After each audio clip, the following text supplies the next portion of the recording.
I am fantasy and paranormal romance author Leslie Penelope, and welcome to My Imaginary Friends, a look behind the scenes of an author mapping the worlds in my head and making them a reality. Hello, friends. Today is Friday, April 21st, 2023, and this is episode 214 of My Imaginary Friends. I'm Leslie. So this week's best thing is that it was my birthday. I thought about doing one of those, this is 45 posts on social media. Then I decided against it quickly because, I don't mind people knowing how old I am, obviously. It's just that, wasn't really feeling it. But yeah, I had a, pretty normal day. I didn't really take off. I thought about it. I thought about doing a lot of things. I was like, I'm going to go get a manicure and a pedicure. I'm going to go do this and that. And I just stayed home. I got on late onto the writing video chat that we do every morning. And even though I wasn't writing this week again, but I wanted to see my friend. I wanted to get some work done. So I did admin. I went out to dinner with my mom and my husband and her partner. And so I had a nice day, had a nice meal. It was very relaxing, bringing in this 45th year quietly with a lot of introspection, which I will talk about in a moment. But yes, my writing update. I took another week off from the writing. I focused on admin and promo and planning. Not really a lot of promo, actually, as I look back on it. Considering I have a book coming out in 1 week, it's been very low-key. But I have been sending to my newsletter every week. So in the 4 weeks leading up to the release of Beastly Kingdom, which comes out April 28th, I have been messaging them. Also because I've been a part of a couple of promos that I sort of had to email my list about. I haven't done a ton of social media, but I did do a post today, and I'll probably do I'll see if I can schedule one every day for the last few days of the lead up into the release.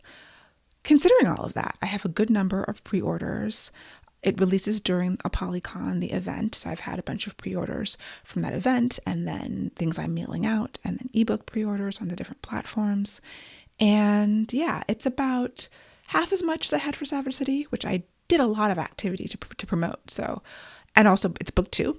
So really you need to have read book 1. And I'm not really worried about it. I'm actually happy. If you get a 50% read through from book 1 to book 2, that's good as far as I know. And as far as I'm concerned, that's really good. So if I can get people to know that it exists, that's, the biggest challenge.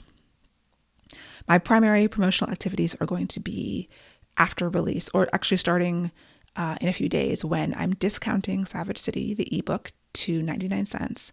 And I've set up a bunch of different promos. I did not get a BookBub, which is the granddaddy of book sale promos in terms of email lists. But I used this service called Rams Promo Stacker, and I will put a link in the show notes if you are an author and are unaware. And I spent about $500 on various promos. So I figure push book 1, there's an obvious lead into book 2. I updated the ebook with the first chapter, or the excerpt of the first chapter of Beastly Kingdom. So hopefully, if I can push book 1, then people will naturally go into book 2 now that it is available. And so that is my primary focus of promotional activities, and what's where the money has gone. I could do some ads, like some Facebook ads or Amazon ads, but I am not thinking about that right now. Because I did spend, a lot of the budget, basically all the budget on this promo thing. So we'll see how that works out. And then when the ebook comes out in a couple of months, when the audiobook comes out in a couple of months, I will do something else. And maybe I'll focus on some Facebook and Amazon and BookBub ads then. But I have to refresh myself on the ad classes. I don't do a lot of ads anyway. So I didn't feel like that was the best use of money and time right now. So we will see how it goes. Everything's been scheduled. It's ready to go. The book on every platform but Amazon, where you can buy, every retailer platform, you can schedule sales ahead of time. So I think I'll just put Savage City, change the price on Amazon today. It's scheduled, I think the first promo email, is it the 24th or the 28th? I don't know. I don't have to look again. No, might be the 24th. So just to make sure that it's done in time, and because I'm going away this weekend to celebrate my birthday, I will just do it today. And that will be all set up and ready to go. And that's what I'm doing.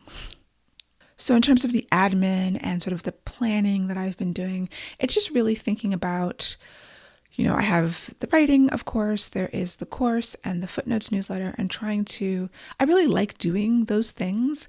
And so we're putting it into buckets. There is the authoring bucket where I actually just write the books. And then there's the My Imaginary Friends branding bucket, where it's just the course and the footnotes newsletter. And I'm enjoying doing the newsletter. I'm enjoying doing the course. I want to do more courses. I'm going to do like a world building mini course. And I think I'm going to do like a 5-day world building challenge. And I'm still planning that stuff out because I don't know what that looks like yet. I think the next larger course would probably be a plotting course, and just having ideas about that, because that's what people have indicated that they wanted to see from me. And then also thinking about AI and how that's going to change, how it is changing, and it's going to continue to change the world of books and publishing. Just hearing how people are using it in ways that, frankly, I'm uncomfortable with and wouldn't do, but not being the god of everything, I can't control it. So how do you move forward in a world where this is what's happening? I've played around with various AI, with ChatGPT and with Sudowrite as writing assistants, thinking of it as advanced thesauruses, things like that, where you're using it to maybe start research, to generate ideas, to brainstorm in the same way that I would brainstorm with friends. I'd be like, hey, I'm having the story problem. Let's talk it through, and I'll get ideas. Very rarely do I use anything my friends tell me, and very rarely do I use I've never used exactly what an AI chatbot gives me, but it does spark ideas. And so I think that is something that I'm comfortable, that's a way that I'm comfortable using it. But hearing about how other people are using it in ways that just at the moment make me uncomfortable. And I instinctively kind of push back against, like, I know I'm not going to do it. Things like going through the process of having it generate ideas, generate character arcs, generate outlines, and then synopses, and then actually writing first chapters of the book, or the first drafts, I should say, of the book that, a human being still has to edit and put a lot of work into. But that kind of stuff is like, And then seeing that there are people out there doing this and then selling this to other people. They're selling outlines and character arcs and character backstories and just whole packages to other authors who would then take that and still, have to write something, have to write the book, either take the first draft from the AI and revise it into something. So it's still like human effort, but cutting out so much of the creative process. Frankly, the parts that even if I struggle with first drafts and they're not my favorite thing, but it's part of the process. And I do love the whole process of writing a book. And so, yeah, I'm speaking from my perspective, but also, I would never hire out ghostwriters to write my books. And people have done that for a long time. I would never, farm out this content creation to other entities, human or not. I think that putting your name on a book that you didn't actually write, if you want to be a writer, like, what is actually happening there? What's the point? And, they talk about celebrities with ghostwriters. To me, that's a slightly different thing, because, a celebrity is not trying to be a fiction writer as their career, so when they do their memoir and they have a ghostwriter, that's fine. Like, that's what it is. Or when a politician or whomever, like, ghostwriting as a profession has been around for a long time, and people get their start doing that and get a lot of reps, get their 10,000 hours, and then break off and tell their own stories. And I really don't have any issue with that when it's not the person on the cover's goal to become a writer as their career. There are people in this industry that I know who do are fiction authors as a career and farm out everything. And I mean, to me, that just crosses a line, like, try not to be judgmental, although I am a judgmental person. I just have to acknowledge that. But, not my circus, not my monkeys, whatever. But the fact, there's a big blow up this week, as far as I know. And I was told of the blow up. I have been in my little bubble, not on Facebook very much, so not seeing the blow up, about a small publisher who stated originally he was going to, his small press with the authors were going to publish 700 books this year. And then with ChatGPT, he raised the number to 10,000 books. And authors predictably were not pleased about this. And there's nothing we can do about this. Everyone is going to do what they're going to do. So imagine tens, hundreds, thousands of authors putting out thousands of books every year. Whether or not they're good or not, whether or not they're readable, it's just this huge influx, deluge of content that is going to be magnified. If there's 25 million books on Amazon now, when there's 1 billion next year because of AI, how does anybody get seen? These are problems that we all have. Even the people publishing 10,000 books this year are going to have a visibility problem. There's readers who are reading a book a day, so there's desire out there for more to read. But for those of us, let's call them artisan writers, artisan creators, who might be interested in some assistance, like using a thesaurus, using tools, using a brainstorming aid, using, the parts that you don't like, the parts that make you uncomfortable. There are people who don't write their own sex scenes. They farm that out. Romance writers, So there's lots of, and I can't say what's legitimate for everyone. I just can only think about, what I feel comfortable with, what is legitimate for me, my own ethics, and how to show up in this world with this happening. So yeah, just doing some soul searching about that and trying to figure out my North Star. So there is a post that I just read recently. I've been putting it in the Footnotes newsletter about finding your North Star. And I've been thinking a lot about your values. It's essentially what are your guiding principles in your life and in your business, and using those things to help you make decisions. So this was kind of a rough week for me. There's been a lot going on, a lot of struggles on business areas of my life, and having to make some really hard decisions.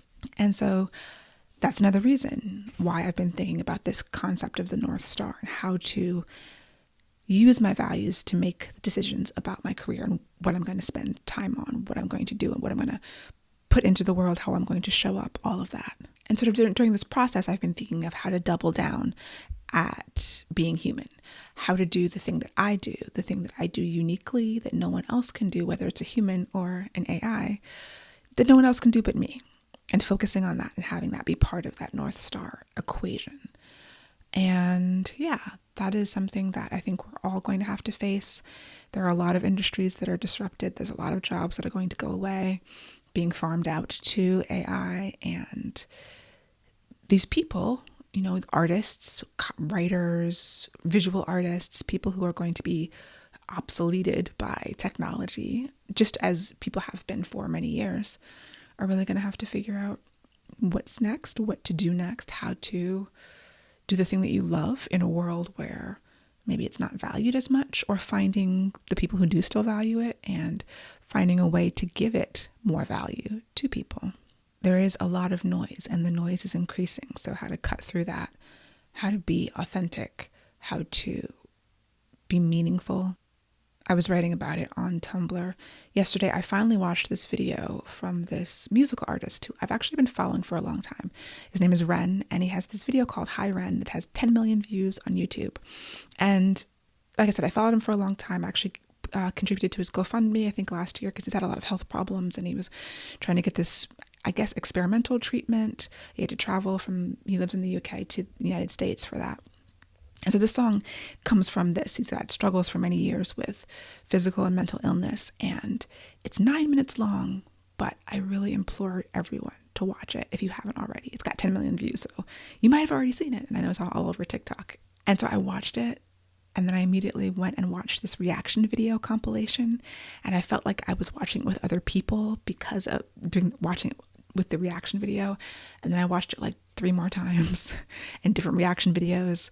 I feel like, my new hobby is just watching Hi Ren and watching reaction videos of it, because it's just really moving and it's really touching. And it shows how being human, being vulnerable, being authentic to this experience is something that so many people can relate to. Look at the comments on that video.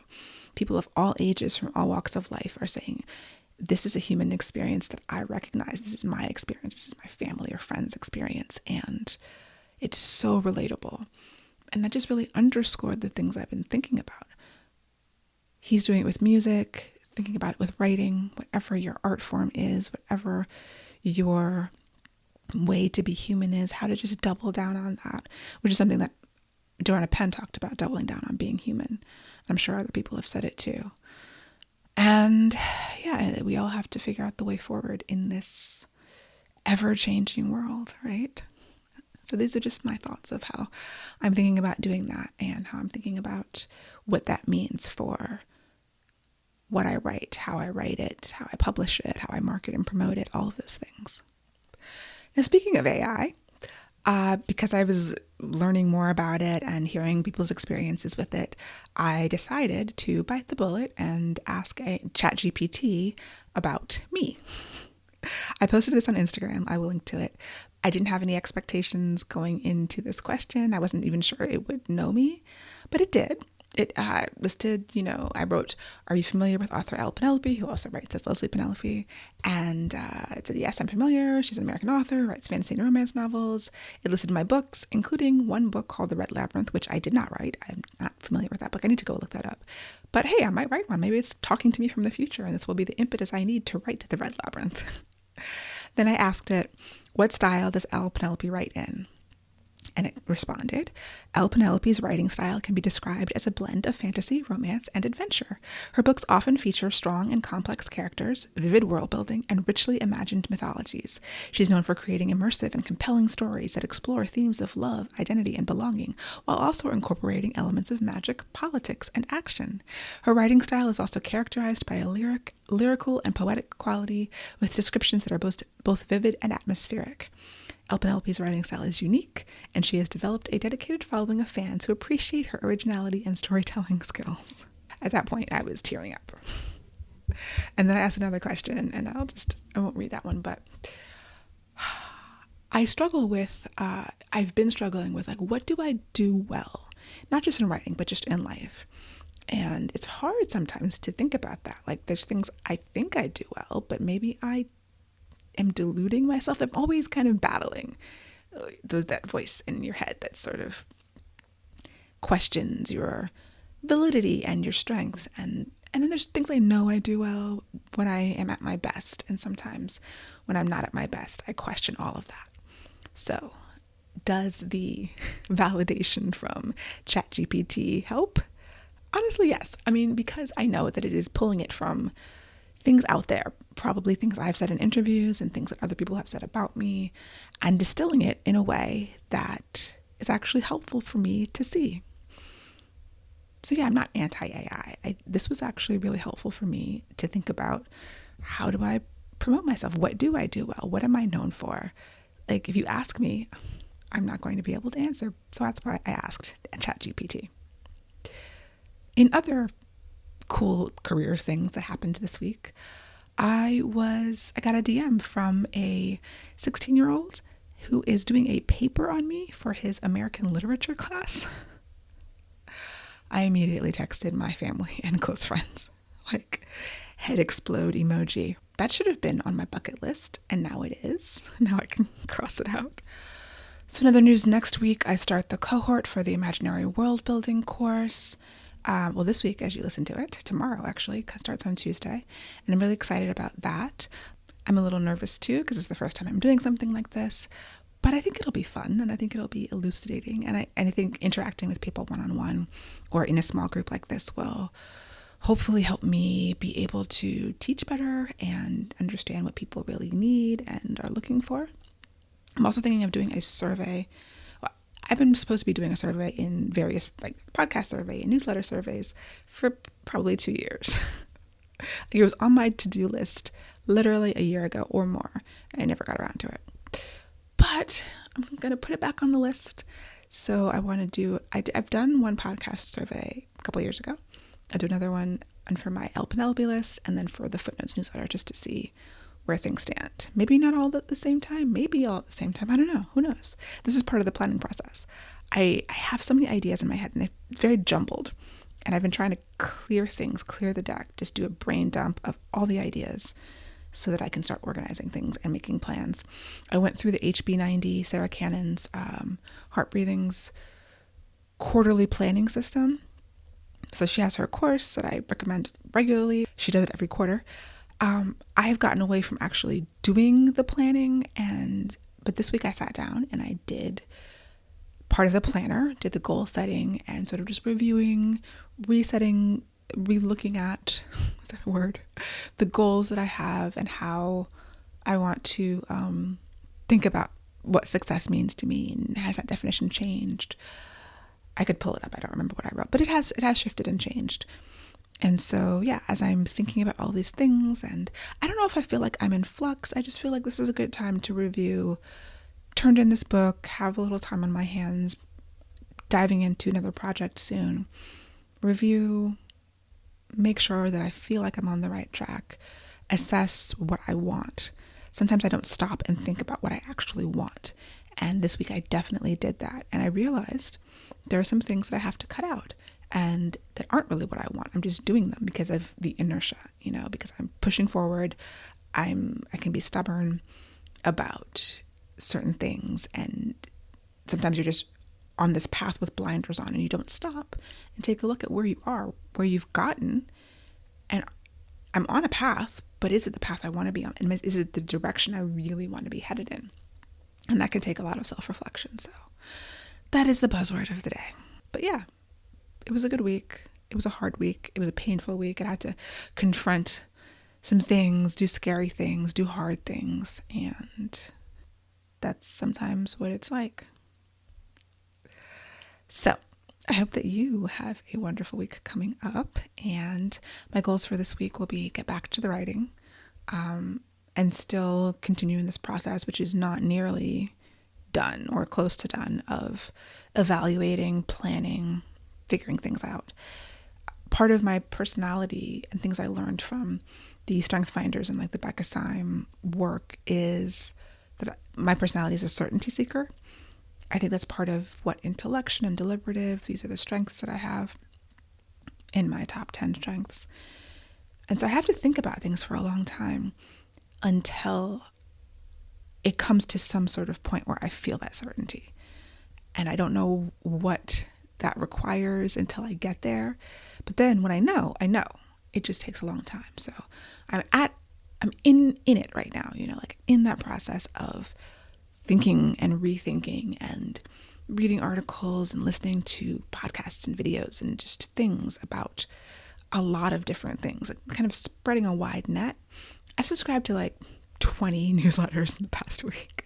I'm sure that I'm going to cull it down, but I'll find them. Substack is dangerous. Since I moved Footnotes, the newsletter, to Substack, now I'm in this ecosystem. They have that new feature called Notes, which is sort of like a Twitter-esque clone. But since Substack is populated by writers, so much interesting stuff. I can fall down a rabbit hole just looking at notes and following links and then reading articles and then reading comments and thinking about things from just a wide variety of topics and writers. Very dangerous, but it suits me. And I actually put a timer on because I spend a lot of time consuming content to distill it and curate it for the Footnotes newsletter, which is, I love doing it, but I'm doing it more and more than I thought I would. And I'm high input. Input is my number 2 strength.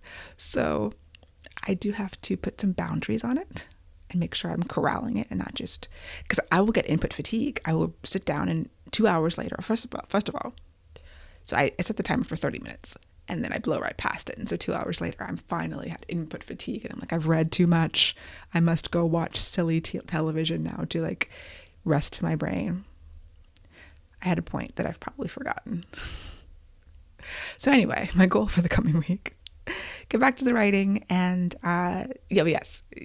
figure some more stuff out, spend some more time intellecting and inputting and thinking about where I want to go and how I'm going to get there. ApollyCon is this week. Hopefully I will have an on the road podcast for you next week probably from ApollyCon. And yeah, more travel to come. It's a busy spring and summer, but I'm looking forward to it. I hope that you have a wonderful week, and I will talk to you next week. For episode show notes and to get the show notes in your inbox along with other stuff, sign up for the Footnotes newsletter at myimaginaryfriends.net. You can subscribe wherever you get your podcasts and watch the video episodes on YouTube. Email me at podcast@lpenelope.com, and I would really appreciate a rating or review to help support the show. My Imaginary Friends is part of the Frolic Podcast Network. For more fantastic podcasts, go to frolic.media/podcasts.